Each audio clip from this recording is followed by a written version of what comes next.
Hey, how are you? It's Shelly Chapman from EatRelateLove.com, and I want to remind you to come tomorrow to Eat What You Love.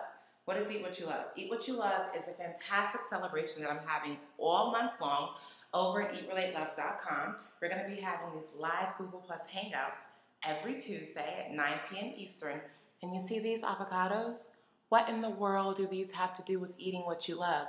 What if you don't love avocados? Well, I guarantee you, this is a sweet, decadent month. It's February, the month of love.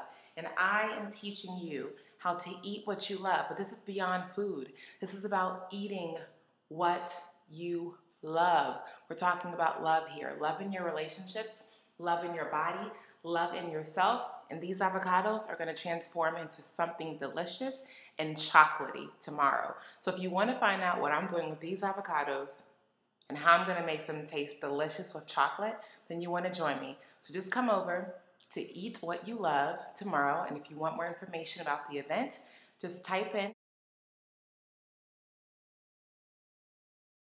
I'll see you soon. Bye.